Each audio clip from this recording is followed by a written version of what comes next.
Betapa kami bersyukur bahwa kami memiliki Allah yang seperti Engkau. Allah yang menjadi sahabat bagi kami. Allah yang menolong kami. Bukan Allah yang galak, bukan Allah yang tidak kami kenal, tapi Allah yang merindukan kami supaya kami semakin dekat dan semakin dekat kepadamu. Terima kasih Bapa, kalau kami boleh ada di sini pada pagi hari ini. Dengan haus dan lapar kami siapkan hati kami, supaya firman-Mu yang sebentar disampaikan oleh hamba-Mu, yang sudah Kau persiapkan untuk menyampaikan kebenaran-Mu hari ini, boleh kami terima. Boleh mewarnai hidup kami, merubah hidup kami, semakin hari semakin menyenangkan bagi Engkau. Terpujilah nama-Mu. Di dalam nama Tuhan Yesus kami berdoa. Sama-sama kita katakan amin. Silakan duduk Bapak Ibu dan saudara-saudaraku sekalian. Pagi hari ini kita akan menikmati berkat firman Tuhan yang mau disampaikan lewat hambanya yang kita udah kenal banget, sahabat bagi kita, anggota keluarga Lifehouse, yaitu Pak Julianto Simanjuntak. Silakan Pak, kami persilahkan.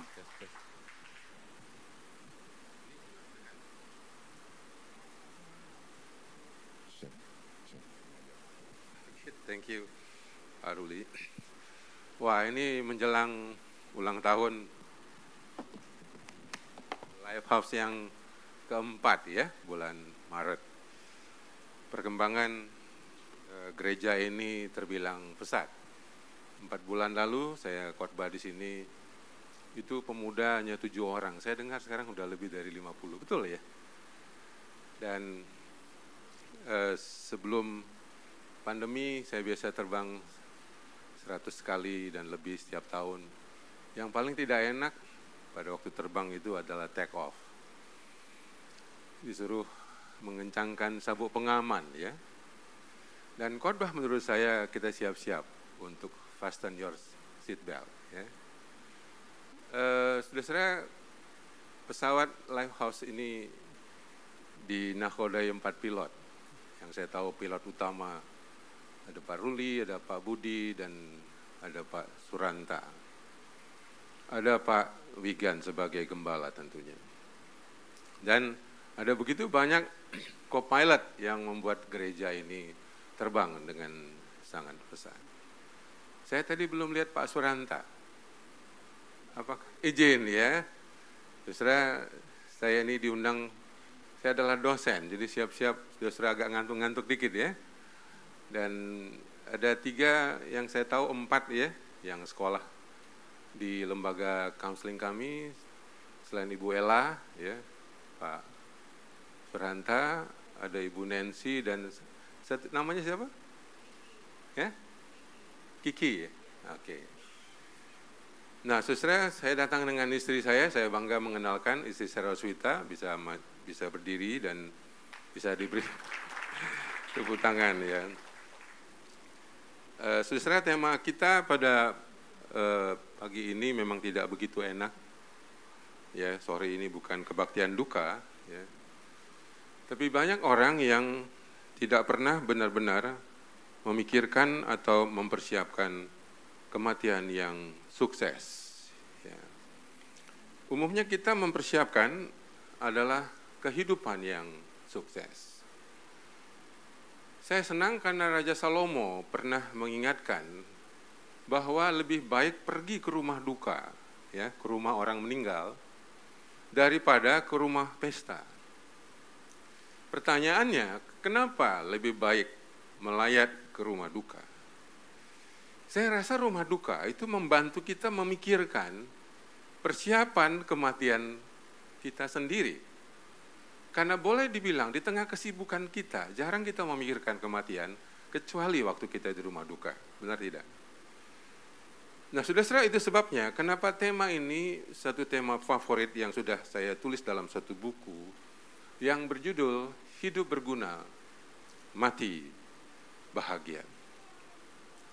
Saudara yang kekasih, pada tahun 2007, ini kemana ngarahkannya nih? Oke, ini foto saya sama istri lagi persiapan mau nyoblos nih bulan tanggal 14 nanti. Waktu itu kita mulai LK3 berkembang dengan cepat selama hanya 5 tahun. Tetapi kami kekurangan SDM dan kekurangan finansial. Dan sudah tahu bahwa melayani di bidang counseling itu tidak mudah. Saya mengalami depresi dan sedikit sempat halusinasi pada waktu itu. Dan untuk meringankan beban, saya berusaha mandi lebih awal daripada biasanya. Pada waktu saya mau menghidupkan shower, saya tidak sanggup lagi untuk menyalakan keran itu. Dan tiba-tiba saya merasa perlu tersungkur untuk berdoa. Belum pernah saya berdoa di kamar mandi. Itu pertama-tamanya sepanjang hidup saya berlutut di lantai kamar mandi. Saya bertanya 2 hal.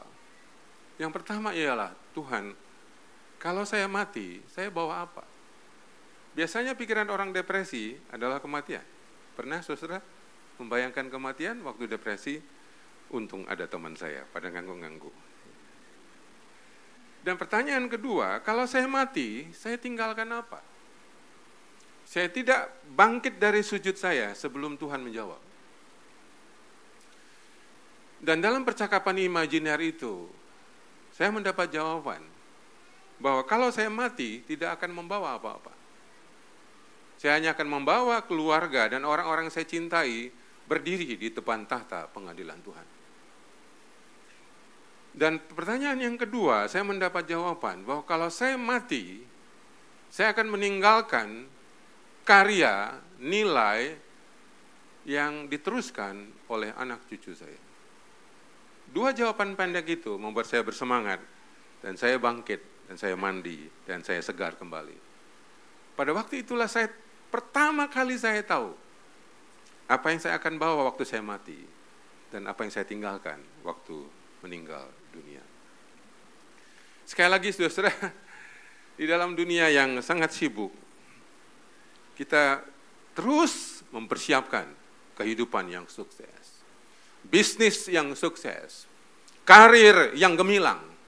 Tetapi kita lupa mempersiapkan satu hal yang sangat penting, yaitu kematian yang sukses. Kematian yang berguna. Kematian yang berkualitas. Satu contoh klasik yang bisa kita lihat dalam Alkitab adalah kisah orang yang sukses dalam hidupnya, tapi dia gagal dalam kematiannya. Dan dalam cerita itu ada seorang yang gagal hidupnya, dia menjadi pengemis. Lazarus namanya, tapi matinya sukses. Dia di pangkuan Abraham. Dan ceritanya menarik karena ada dialog antara orang yang kaya itu dengan malaikat. Bahwa dia sangat menderita di situ. Dan dia izin pulang untuk kasih tahu saudara-saudaranya di dunia bahwa kekayaan tidak menjamin dalam kekekalan. Ada 4 kesalahan orang yang tidak mempersiapkan kematian yang sukses. Satu adalah sibuk mengejar kekayaan. Kekayaan itu tidak salah, kekayaan itu sangat netral. Saya bersyukur kalau saudara menjadi orang kaya. Tetapi yang bahaya adalah cinta akan uang. Cinta akan kekayaan. Itu adalah candu. Dan yang kedua adalah kegagalan dan kesalahan orang kaya ini. Dia hanya bergaul dengan orang yang kaya. Dia memandang remeh ketika ada pengemis yang dijilat-jilat oleh anjing di depan rumahnya. Dan dia tidak peduli dengan masalah-masalah sosial di sekitarnya. Yang ketiga, dia merendahkan orang yang tidak kaya. Arogan, ya. Sombong, angkuh, egois. Ini sifat-sifat yang membahayakan dan tidak pernah akan masuk dalam kerajaan surga. Yang keempat, kesalahannya adalah dia tidak pernah kaya di hadapan Tuhan. Berbeda dengan yang Lazarus, yang secara kehidupan manusia dia gagal, dia miskin, dia menjadi pengemis, dia menjadi peminta-minta. Tetapi dia kaya di hadapan Tuhan. Dan pada waktu dia mati, dia di pangkuan Abraham. Saudara mau pilih yang mana? Mau hidup sukses, matinya tidak sukses, atau hidupnya tidak sukses, matinya sukses? Saya bikin polling dulu ya. Mau yang mana? Hah?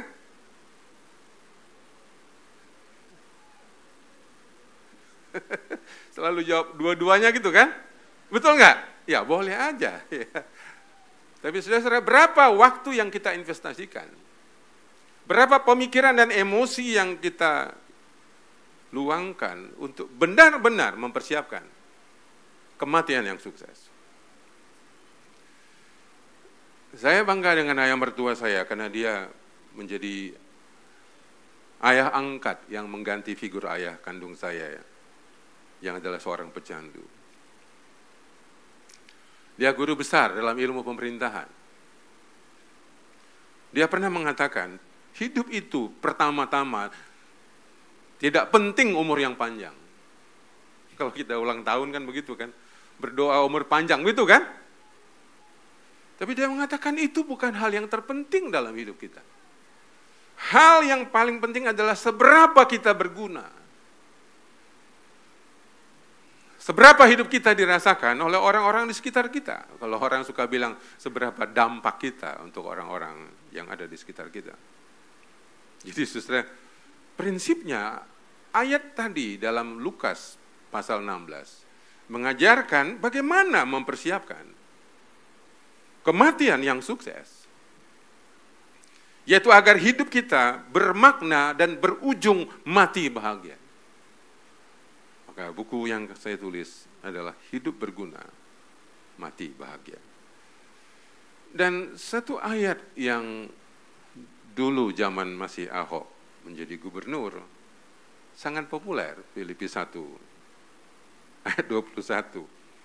Bagiku hidup adalah Kristus, dan mati keuntungan. Pertanyaannya, saudara-saudara, siapa yang beruntung? Pada waktu Paulus mengatakan mati adalah keuntungan. Yang meninggal atau yang ditinggal? Mari kita survei lagi. Ya, yang meninggal, yang beruntung, silakan angkat tangan. Ya, 1, 2, belum mau mati soalnya. Terus yang bahagia adalah yang ditinggal mati, siapa?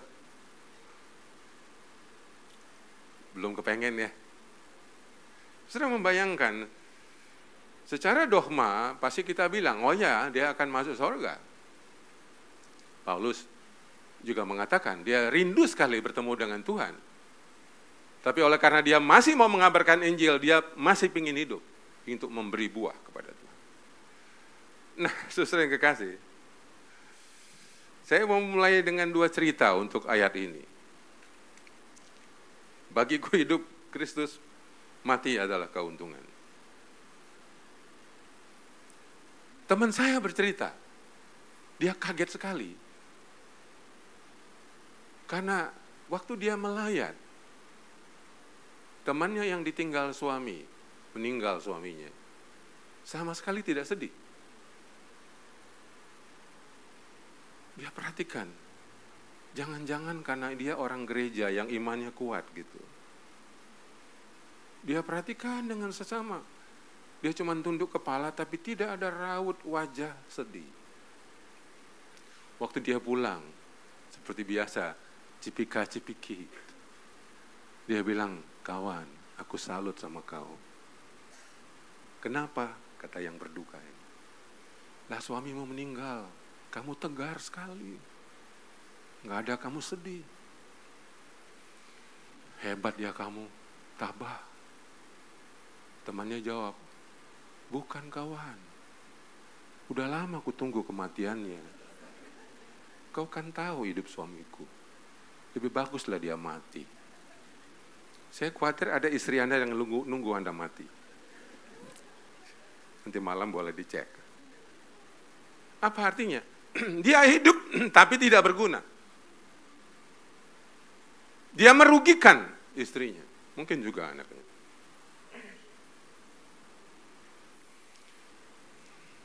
Malam-malam kira-kira tahun 2008, saya kira ya 2009. Entah kenapa istri saya mungkin nggak bisa tidur, ya gelisah malam-malam, mungkin hampir jam 12.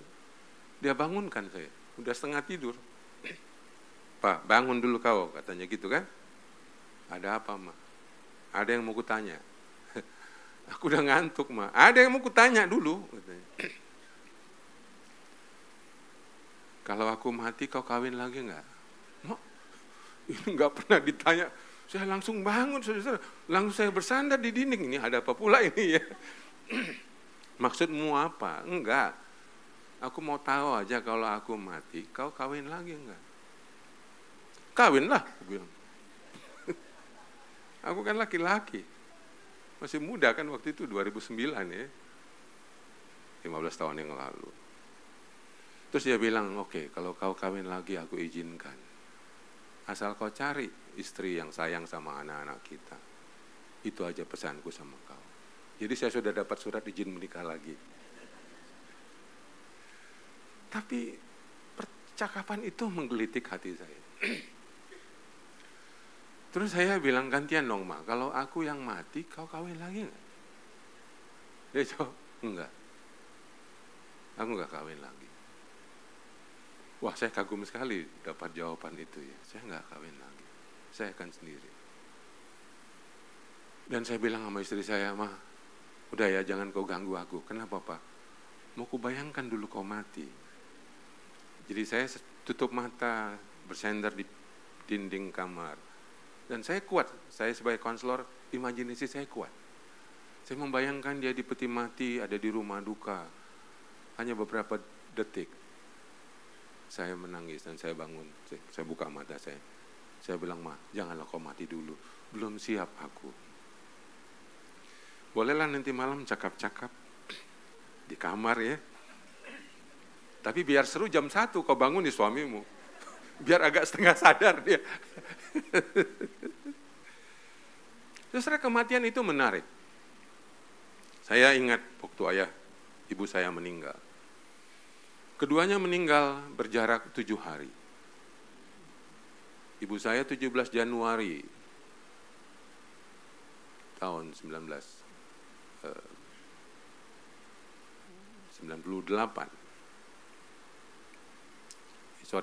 1988 ya. 17 Januari tahun 1988. 3 hari lagi saya merayakan kepergian ibu saya. Ayah saya ditinggal ibu saya dalam keadaan koma. Dan 7 hari kemudian, pada hari Minggu yang sama, ayah saya meninggal dunia. Kalau saya memeriksa hati saya, dan abang-abang kandung saya nggak melihat raut kesedihan, kehilangan dan kedukaan. Sedikit cerita, ayah kami memang pecandu alkohol. Ibu kami juga setiap malam mabuk. Kami tidak punya hubungan batin, tidak punya bonding yang kuat antara ayah dan anak. Dan saya marah ketika istri saya ditinggal ayahnya, mertua saya meninggal. Tiap bicarakan tentang ayahnya, istri saya menangis. Saya bilang, Ma, udah 6 bulan, kok kamu masih nangis? Aku heran. Biarlah, itu kan bapakku. Istri saya bilang gitu kan. Ya, sedihlah aku, itu kan bapakku. Istri saya gantian bilang, lah aku bingung, kau waktu bapakmu meninggal, kau nggak sedih. Sudah bisa bayangkan, kenapa saya tidak berduka waktu ayah saya meninggal? Istri saya perlu 6 bulan untuk berduka. Perbedaannya adalah, yang satu punya hubungan batin, saya punya luka batin. Saya waktu abang-abang saya meninggal, saya perhatikan hati saya mungkin kehilangan, tapi saya tidak berduka. Saya bilang itu baik, no. Tapi itu adalah buah dari hubungan batin bersaudara yang tidak ada antara kami. Gak usah jauh-jauh lah kalau kamu kakakmu sakit gitu. Terasa nggak? Aduh, kamu panik ya? kakakku sakit. Tapi ada yang biasanya, alah udahlah nggak apa-apa lah, nanti berobat aja gitu. Jadi hubungan batin yang ditanamkan ketika masih anak-anak, itu akan membuat respon yang berbeda ketika orang meninggal dunia. Saudara boleh pergi melayat ke rumah duka, reaksinya tidak ada yang sama. Dengan kata lain, saudara, orang yang hidupnya berguna, hidupnya berdampak, hidupnya berkualitas, itu biasanya diratapi kepergiannya, ditangisi. Dan salah satu yang kita tangisi adalah waktu kurikulum vitae dibacakan.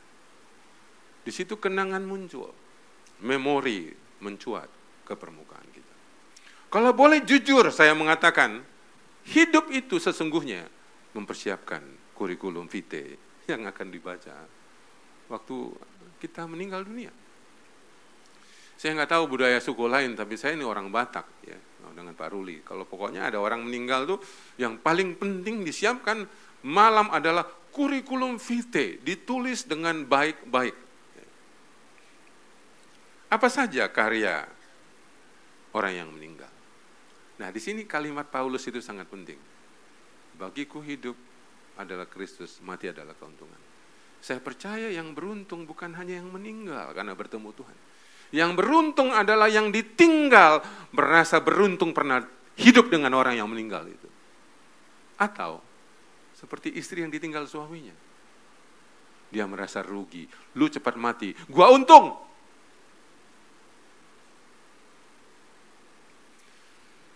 Saudara, yang kedua, hidup itu mewariskan apa yang kita teruskan kepada anak cucu kita ketika kita meninggal dunia. Seperti doa saya di kamar mandi yang saya ceritakan pada waktu saya depresi. Ada dua pesan yang sangat penting dari ayah mertua saya sebelum dia meninggal. Dia menggunakan istilah kualitas hidup dan kualitas mati. Dia mengatakan orang yang mempunyai hidup yang berkualitas, dia mampu mewarisi hal-hal yang baik dari generasi yang di atas, orang tuanya, leluhurnya, opa oma, kakek neneknya. Dia tahu mewarisi nilai-nilai tradisi luhur keluarga dan dia teruskan kepada keluarganya sendiri.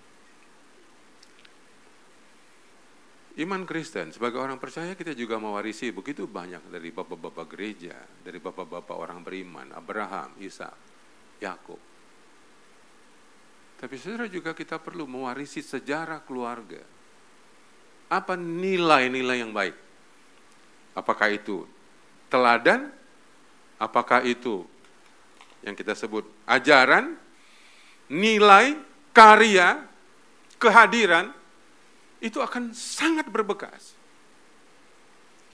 Itu yang kita warisi. Saya banyak sekali mewarisi, baik dari ayah ibu saya maupun dari ayah ibu mertua saya. Tapi yang kedua dia mengatakan mati pun harus berkualitas. Apa yang disebut dengan mati berkualitas? Yaitu mewariskan, tadi mewarisi dari atas, sekarang mewariskan hal-hal yang baik, ya, nilai-nilai yang luhur, ya, teladan, ajaran, karya. Saya percaya kata rest in peace, mati dengan damai, ditentukan seberapa Anda sudah mewariskan nilai, ajaran, teladan, kehadiran Anda kepada anak cucu. Anda mengatakan, Tuhan saya sudah selesai, tugas saya sudah selesai, saya siap dipanggil oleh Tuhan. Ini akan berbeda dengan orang yang merasa belum mengerjakan tanggung jawabnya dengan benar. Dia bilang, Tuhan tolong, jangan dulu, belum siap aku mati. Halo, sudah siap-siap rest in peace? Sudah tidak ada jalan lain. Kalau Anda mau rest in peace, PR seperti ayah mertua saya mengatakan, mati berkualitas adalah mewariskan hal-hal baik, nilai-nilai luhur, tradisi-tradisi luhur kepada anak-anak cucu kita. Karena itu, izinkan saya juga mengajarkan seperti yang saya ajarkan kepada para mahasiswa kami di sekolah counseling LK3. Setiap kita perlu memiliki yang disebut dengan cita-cita kematian. Apa yang dimaksud dengan cita-cita kematian? Satu, kurikulum vitae Anda mau dibaca yang isinya apa? Cita-cita kematian kita direkam di kurikulum vitae tersebut. Yang kedua, cita-cita kematian adalah sebagai siapa kita mau dikenang.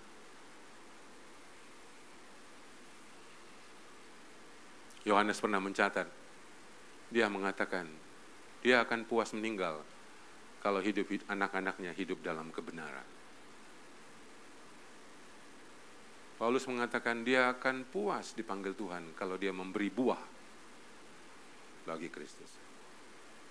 Saya waktu merumuskan cita-cita kematian, saya pulang dari San Diego Hills, bukan mengantar jenazah, tapi kami sekeluarga membeli kapling ya. Ayah mertua saya memutuskan bersama dengan saudara-saudara istri saya membeli kapling 16 ya. Satu kali beli 16 kapling. 2 untuk ayah ibu mertua, 7 untuk istri saya bersaudara dan pasangannya. 16. Berdekatan supaya bisa kirim WA dengan cepat. Pulang dari kuburan atau dari San Diego Hills, saya panggil anak sulung saya, kira-kira 15 tahun yang lalu peristiwa ini. Jo, Bapak Mama udah beli kuburan. Kenapa, Pak? Ya kalau aku mati, gak usah kau bawa ke Medan, ke kampung.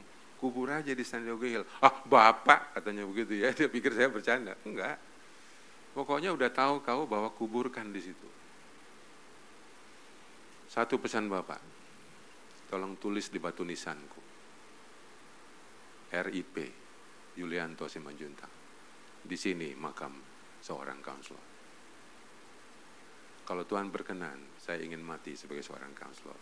Saya tidak akan lari dari profesi itu sampai Tuhan memberikan kesempatan terakhir saya hidup. Saudara perlu pikirkan nanti malam, apa cita-cita kematian Anda? Sebagai siapa Anda mau dikenang? Saudara yang kekasih, ada 5 hal yang penting kita belajar dari orang-orang yang sudah hampir meninggal dunia. Di Amerika ada satu namanya hospice. Itu adalah tempat-tempat bukan panti jompo, beda ya.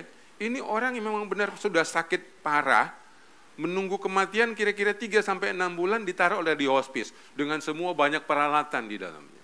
Mahal sekali biayanya. Tanggung asuransi. Di Indonesia belum ada hospice. Yang adanya panti jompo. Nah, perawat hospice ini bernama Bronnie Ware, dia mau menulis sebuah buku. Dia menulis buku judulnya 5 penyesalan terbesar orang yang lagi sekarat. Bagus ya judulnya ya. Dan buku ini populer, diterjemahkan ke dalam 26 bahasa di dunia. Kenapa? Karena belum pernah ada orang menulis tentang orang yang mau mati. Dan dia mendapat 5 jawaban besar dari sekian penyesalan yang dia dengarkan. Saya sampaikan ini supaya tidak ada di antara saudara yang menyesal pada waktu nanti Anda sekarat. Tolong orang yang Anda paling ingat waktu Anda mau meninggal dunia, ingatlah Julianto Simanjuntak pernah mengatakannya. Pertama, dia bilang, para pasien ini, coba dulu aku punya keberanian hidup seperti yang aku kehendaki, seperti yang aku cita-citakan. Seperti apa yang aku mimpikan, bukan berdasarkan harapan orang lain. Saudara, terus terang aja sebagian kita ini banyak sekali tidak punya cita-cita. Tidak punya mimpi. Bahkan nikah pun dijodohkan. Sekolah pun dipilihkan. Jurusan pun disuruh oleh ibu dan ayah kita. Kalau tidak diancam, nggak dapat warisan. Saudara, orang-orang seperti ini nanti akan menyesal. Karena kamu tidak pernah menghidupi mimpimu sendiri. Kau bekerja di kantor, kau hidupin mimpi bosmu, tidak salah. Tapi apakah kamu punya cita-cita? Terutama ibu-ibu di sini, saya serius. Kau masih punya cita-cita enggak? Selain ikut suami. Tidak salah ikut suami. Tapi Anda sebagai personal, sebagai individu, Anda punya cita-cita. Jangan pernah bunuh, jangan pernah matikan itu. Bicarakan baik-baik dengan suamimu, terutama kalau anak-anak sudah besar. Bagus sih kelihatannya, ikut suami. Pekerjaan apa? Ikut suami. Tapi Anda akan bertanggung jawab secara personal kepada Tuhan. Waktu malaikat tanya, apa yang sudah kau kerjakan? Ikut suami. Itu nggak laku. Udah nggak ada kawin-mawin di sana, sudah. Dan suami-suami, tolonglah ingatkan istrimu, Ma, apa dulu cita-citamu? Cukuplah kau bantu aku. Anak-anak kita udah besar. Ya, hidupi mimpimu. Ya, bapak-bapak mau di sini? Halo? Gak berani jawab. Ya, ibu-ibu ya, saya harap mulai hari ini, sebelum nanti tidur, tanya sama Tuhan, apa dulu Tuhan cita-cita yang Tuhan taruh dalam hatiku? Kalau Anda menguburkan talenta, seperti perumpamaan itu, talenta itu akan hilang. Talenta itu akan dicabut. Yang kedua, saudara, ini terutama pada laki-laki. Pasien pria yang berkata, coba dulu saya nggak bekerja terlalu keras. Ini orang-orang yang workaholic. Pulang kantor jam 5, dia pulang jam 10. Oh, hebat. Masyarakat kita secara sosial menerima workaholic, tapi tidak menerima alkoholik. Oh, dikagumi. Oh, pekerja keras, lembur, sukses. Tapi kamu kehilangan waktu dengan istri, dengan suami, kehilangan waktu dengan anak. Dan waktu kamu mau meninggal dunia, kamu akan menyesal. Kita telah kehilangan banyak relasi dengan orang-orang yang kita cintai. Waktu tidak bisa kembali dan tidak bisa dibeli. Supaya Anda tidak menyesal, berapapun umur Anda belum terlambat. Pulanglah ke rumah lebih cepat dari biasanya. Tetapkan cuti Anda untuk keluarga. Jangan sampai nanti kalau kamu sudah sakit tua dan sekarat, kau udah teriak di tempat tidur, sudah nggak bisa angkat kaki, nggak bisa ke toilet, Ma, aku mau ke toilet, Ma. Kalau dulu kau kasar sama istrimu, dia jawab gini, sebentar Pak, aku ada kerjaan, sebentar. Saya nggak ngancam, apa yang kau tabur itu kau tuai. Kau telepon anakmu, nah, Bapak mau ke taman, bisa ke rumah. Pak, tenang saja, nanti ku kirim supir. Dulu juga kita begitu, Pak, ke Gramedia, saya pergi sama supir. Apa yang kau tabur, itu kau tuai. Jangan kau bilang ini anak kurang ajar, karena yang melatih anak kurang ajar adalah kamu sendiri. Saudara, menabur itu bukan hanya uang. Itu waktu, emosi, empati, kesempatan, bermain. Yang keempat, penyesalan. Coba dulu aku tetap membina hubungan baik dengan teman-temanku. Ternyata orang yang mau mati, cari temannya dulu. Ya. Kalau sekarang kan gampang ya, lihat Facebook, Instagram. Di mana ya temanku? Oh, udah nggak sempat, saudara. Udah nggak sempat Instagram. Anda sudah di rumah hospice. Kita bangga punya ikut grup WA sampai puluhan. Itu bukan sahabat. Banyak sekali sampah-sampah pertemanan di sosial media kita. Sahabat adalah orang yang Anda investasikan hidupmu, waktumu, perasaanmu, uangmu. Itulah sahabat, bukan teman biasa. Saya percaya setiap kita perlu minimal 3 atau 4 sahabat sepanjang hidup kita. Itu tidak gratis. Coba waktu Anda lagi susah, waktu Anda masalah, siapa pertama yang Anda ingat untuk bercerita? Bisa nggak dengan cepat? Aku mau ngomong sama si Anu. Aku mau ngomong sama si Anu. Banyak yang bingung. Aduh, aku mau cerita sama siapa ya? Karena dia nggak punya teman.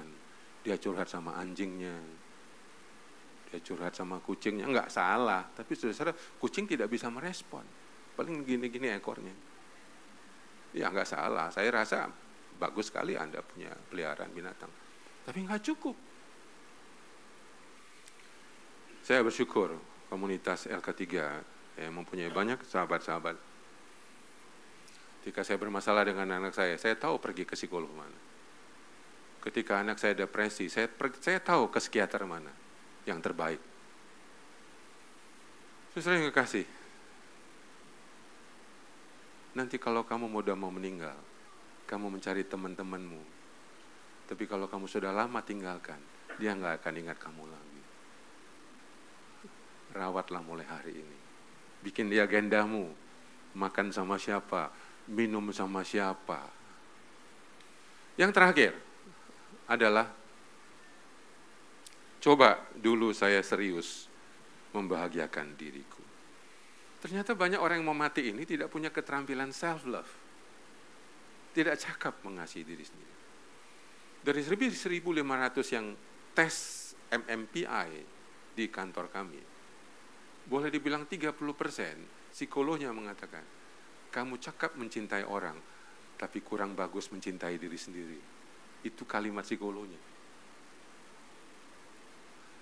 Wahai Bapak Ibu, apakah kau cakap mengasihi orang lain, tapi kamu tidak mencakap mencintai dirimu sendiri? Kau begitu berkorban untuk pasangan dan anak-anakmu dan orang tuamu, tapi kamu tidak pernah mempunyai keterampilan untuk mengasihi diri sendiri.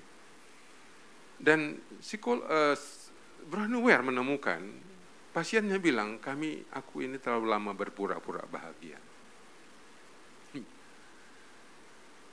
Saya harap gereja ini bukan tempat berpura-pura bahagia ya. Shalom, shalom, padahal hati kita senut, ya. Lebih bagus apa adanya saja. Banyak sekali orang yang terlalu serius. Sampai lupa bercanda, lupa ketawa ya. Anda perlu melatih ini nih, sense of humor ya. Belajar ketawa. Coba nanti pulang lihat di cermin. Jangan-jangan kalau lihat mukamu takut sendiri. Saya pernah lihat muka saya juga sendiri takut ya. Habis saya lagi marah dan tidak cakapan sama istri saya. Lihat muka, serem banget ya. Dan anak-anak sekarang senang punya orang tua yang lucu, yang punya sense of humor. Jangan terlalu dogmatik, terlalu kaku ya. Ya ibu-ibu bilang kalau suamimu kurang lucu, Pak lucu lah kau dikit. Ya istri saya ingatkan saya, waktu anak saya 12 tahun dia bilang, Pak kau terlalu kaku. Anak-anak udah remaja, kau mesti lucu. Saya pergi ke Gramedia, saya beli buku-bukunya Gus Dur. Karena Gus Dur itu lucu kan. Tiap malam saya nonton Tukul, serius. Karena Tukul belum ngomong, kita udah ketawa. Nah kita di rumah, kita belum ngomong, anak kita udah takut. Belum masuk kamar dia. Sense of humor. Saya percaya salah satu ciri kecerdasan rohani adalah memiliki sense of humor. Kalau Anda bilang Anda rohani, Anda tidak lucu, tunggu dulu. Mungkin Anda seorang yang sangat dogmatik. Tapi tidak bisa menggelitik perasaan-perasaan orang di sekitar Anda. Ya, mulai hari ini jangan lupa bercanda ya. Saya setiap hari nonton 15 menit stand up comedy. Minimal saya ketawa sendiri. Sebelum tidur. Iya kan? Iya kan? Daripada ngetawain orang lain. Iya kan? Nah, saudara, itu salah satu ciri keterampilan daripada orang yang lucu adalah cakap mentertawakan diri sendiri. Kalau Anda belum bisa mentertawakan masalahmu sendiri, sorry, Anda belum bisa punya empati untuk masalah orang lain. Apakah arti hidupmu? Itu pertanyaan yang serius dari seorang rasul bernama Yakobus. Dia mengatakan, kamu tidak tahu apa yang akan terjadi besok. Kamu tahukah apa arti hidupmu? Hidupmu sama seperti uap yang sebentar kelihatan lalu lenyap. Ayah mertua saya hanya 4 hari sakit, meninggal. Masih sehat, umur 77 tahun. Saya kemarin melayat, salah satu murid saya di Pekanbaru. Kemarin seharian jalan sama anaknya. Pagi sampai sore ke mall. Hari Sabtu. Besoknya Minggu, seperti hari ini, meninggal. Umur 57 tahun. Saudara, kita nggak tahu kapan kita meninggal. Jadi selagi sehat, siap-siapkan. Bukan hanya warisan uang, rumah, bukan. Jangan Anda sombong, bangga, oh saya udah punya ini sama anak saya. Sorry, harta itu akan cepat habis. Saudara, sekali lagi saya percaya bahwa kita perlu mempersiapkan kematian kita dengan sungguh-sungguh. Karena siapa yang sungguh-sungguh mempersiapkan kematiannya akan hidup dengan bersungguh-sungguh. Boleh ini di capture ya, bisa di sharing sama orang. Siapa yang bersungguh-sungguh mempersiapkan kematiannya, dia akan hidup dengan bersungguh-sungguh. Dia akan hidup dengan bersemangat. Dia tidak mudah menyerah, dia tidak mudah putus asa, dia pantang menyerah karena dia tahu untuk apa hidup dan dia tahu untuk apa mati. Masalah keluarga kita banyak.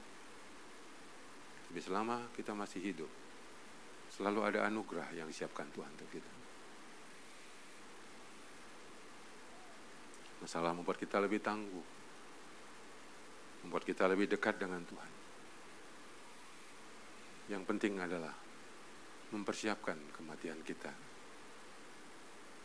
mempersiapkan cita-cita kematian kita. Lalu ada PR, bagian terakhir, apa pekerjaan rumah yang bisa saya sampaikan dari firman yang kita dengarkan ini. Yang pertama adalah kita perlu menetapkan ulang identitas keluarga kita. Nilai, tujuan dari perkawinan kita. Apa sesungguhnya yang kita cari? Apa sesungguhnya yang kita kejar? Apa yang kita perjuangkan dengan pernikahan ini?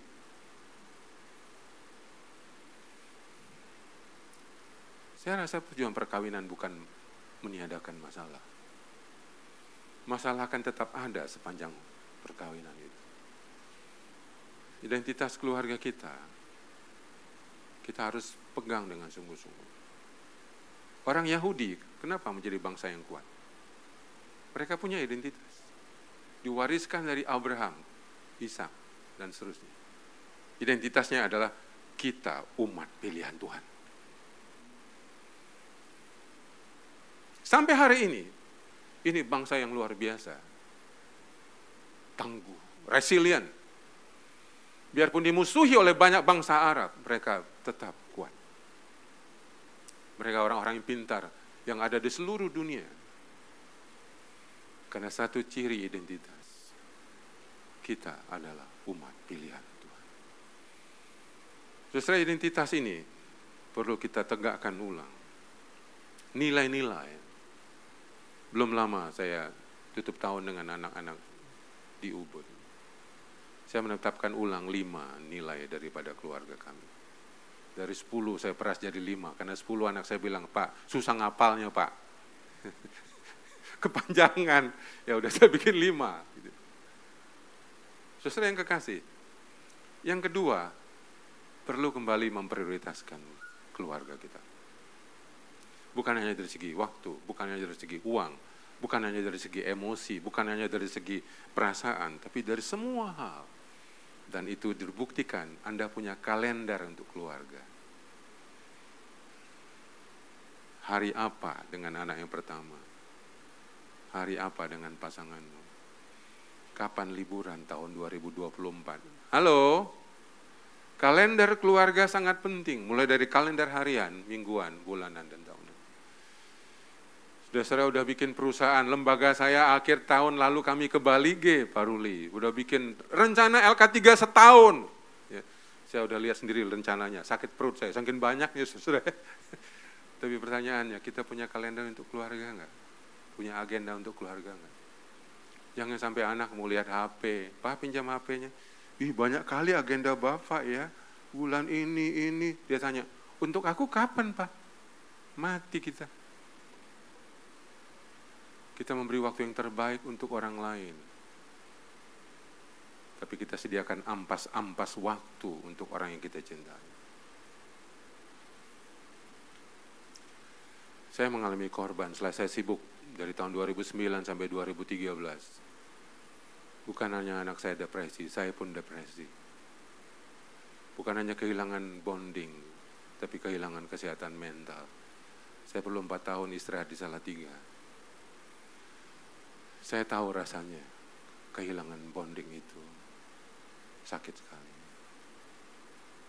Yang ketiga, Membangun ulang bonding adalah pengalaman dan kegiatan yang menyenangkan. Waktu kita bonding sama anak senang, kita senang. Waktu kita bangun bonding sama istri, kegiatan itu menyenangkan kedua belah pihak. Ini yang kita lupa. Kita ajak anak kita pergi ke sana, pergi ke sini, pergi ke sana, pergi ke sini. Kita tidak pernah tanya, kau senang nggak? Itulah kritik anak saya tahun 2014. Dia bilang, Bapak memang sering ajak aku ke banyak kota, ke banyak luar negeri. Tapi Bapak tidak pernah tanya aku senang apa enggak. Hanya Bapak yang senang. Aku pergi untuk kesenangan Bapak, tapi Bapak tidak pernah memikirkan kesenanganku sendiri. Di luar Bapak memberikan aku game, buku, makanan yang enak. Dan mulai hari ini aku minta Bapak kasih waktu aku ajari main pingpong. Ajari aku gitar malam hari. Temani aku lari pagi ke stadion. 1 tahun sebelum dia ke Amerika, 4 kegiatan kami. Jalan pagi ke stadion, main pingpong, belajar gitar, dan nonton ke Semarang seminggu sekali. Waktu itu kami tinggal di Salatiga. Setelah kehilangan sekian tahun, saudara, membangun bonding kembali itu tidak gampang. Sempat di restoran gitu ya, mau ngomong nih bangun bonding. Apa kabar Jay? Baik. Habis itu bingung mau nanya apa lagi. Kita udah nggak punya keterampilan dan kebiasaan ngobrol sama anak-anak kita. Tiba-tiba udah keluar nasihat, wah anak kita marah. Ah itu tuh Bapak udah mulai nasihat-nasihat. Gitu. Kita kan ngobrol, jangan belum apa-apa udah kasih solusi. Nah disitulah anak-anak nggak suka ngobrol sama kita. Saya suka ditanya itu, Pak. Anak saya dulu kecil suka ngobrol sama saya, sekarang nggak suka Pak. Coba Bapak bayangkan, kira-kira gimana ya Pak? Lah itu anaknya sendiri saya ditanya. Loh anak kamu aja anak mamanya nggak tahu, lah apalagi saya. Mengerti maksud saya? Saudara, yang keempat, yang saya ambil langsung nomor 5. Terakhir, bekerjalah. Bukan hanya sesuai dengan minat. Bukan hanya sesuai dengan bakat. Bukan hanya sesuai dengan penghasilan finansial yang Anda capai. Poin yang paling penting adalah Anda merasa berguna dengan pekerjaan ini. Kalau Anda pulang kerja stres, pulang kerja marah-marah, walaupun gaji Anda tinggi, itu nggak guna itu pekerjaan. Pulang-pulang korban tuh, istri korban, anak korban, anjing juga ikut dimarah. Semua ikut dimarahin. Anda pulang, Anda punya energi ketika di rumah, Anda happy. Itulah pekerjaan yang benar. Bukan hanya penghasilannya yang benar, emosinya juga benar. Saya bangga dengan profesi saya sebagai seorang counselor. Secara income bertahun-tahun nggak bisa diandalkan. Itu sebabnya saya nyambi menjadi penulis. Istilah pakai nyambi saya untuk Anda gampang mengerti ya. Saya menekuni karir penulis. Karena itu kan memberi keluarga saya hidup, bisa menyekolahkan anak-anak saya. Saya mengajar. Tapi karir saya yang utama adalah konselor. Dan saya perjuangkan supaya negara menjadikan itu profesi. Dan tahun lalu pemerintah memberi kami lisensi mensertifikasi profesi konselor. Supaya itu bisa menjadi sumber income, itu bisa menjadi sumber penghasilan. Saudara, kalau besok Anda bangun, periksa perasaan Anda. Kalau Anda happy, ya kerja lagi, nah itu Anda waras. Kalau bangun pagi langsung senut, kerja lagi, nah itu udah nggak benar. Pergilah ke konselor karir. Sekarang ada konselor spesialisasi karir. Sekarang ada psikolog yang bisa mengeses Anda cocok nggak dengan karir Anda sekarang. Saya hampir 30 tahun menekuni profesi ini. Saya tidak pernah menyesal. Saya pernah menjual rumah untuk sekolah counseling. Saya tidak pernah menyesal. Saya merasa bahagia, saya merasa berguna. Tolong pikirkan ulang karir Anda. Minimal Anda tidak perlu pindah karir, tapi Anda punya variasi karir. Karir kedua, karir ketiga yang memberikan Anda kepuasan psikologis. Yang memberikan Anda kepuasan sosial, yang memberikan Anda kepuasan emosional, tapi juga ada yang memberi kepuasan finansial. Karena kita adalah makhluk sosial. Begitu aja, saya sudah selesai. Mudah-mudahan berguna. firman Tuhan ini. Dan kalau saudara mau mengikuti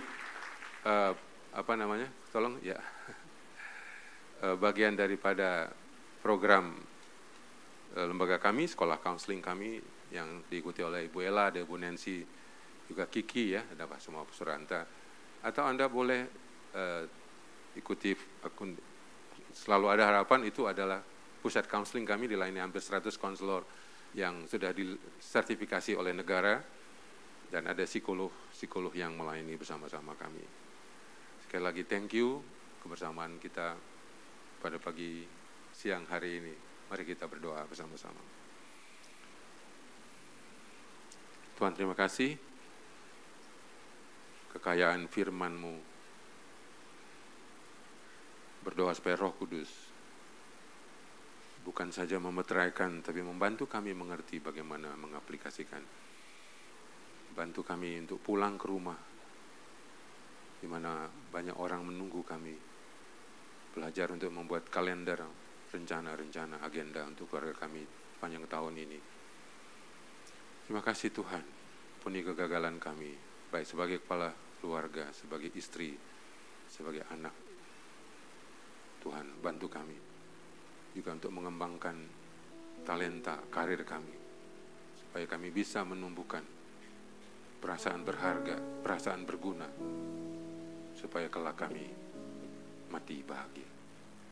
Meteraikanlah firman-Mu, demi Kristus, Sang Firman, kami berdoa. Amin.